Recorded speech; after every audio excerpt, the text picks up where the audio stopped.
Not every song the Beatles recorded was beloved by its creators. Both Paul McCartney and John Lennon had moments of doubt about their own work, and Lennon, in particular, didn't hesitate to critique McCartney's songwriting. Even after the band had split, John was openly dismissive of some of Paul's most famous compositions.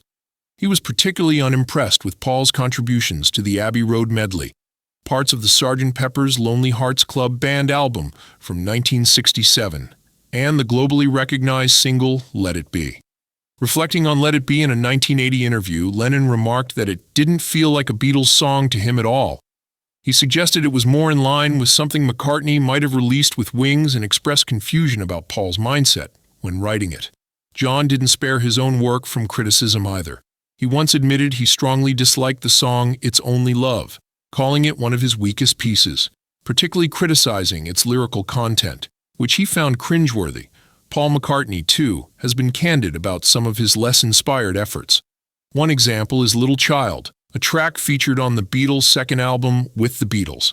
The song, which features a narrator trying to charm someone into dancing and taking a chance on them, was largely written to fill space on the album.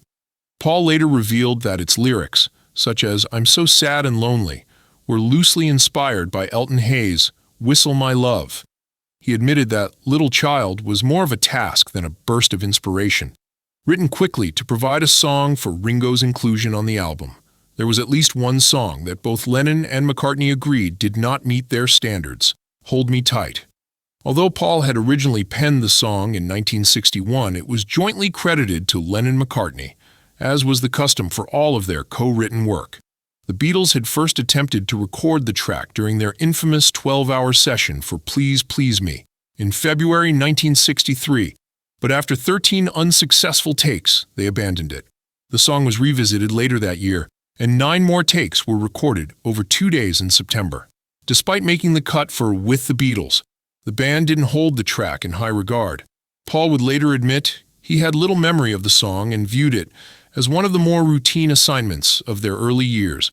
He even referred to it as a failed single that ended up as a passable filler track. Lennon, too, distanced himself from the song, stating that it was mostly Paul's idea and expressing little enthusiasm for it, calling it a weak effort that never interested him. Music critics weren't any kinder.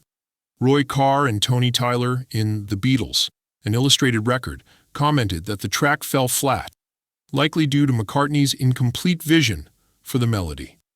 Rolling Stone went even further, labeling it horrifying. However, not all reactions were negative. Music historian Ian MacDonald suggested that when played loud with enhanced bass, the song revealed itself as a raw, energetic rocker that captured the essence of the band's early live performances. In the end, while the Beatles' catalog is widely celebrated, even its creators recognize that not every song hit the mark, proving that not every part of genius shines equally bright.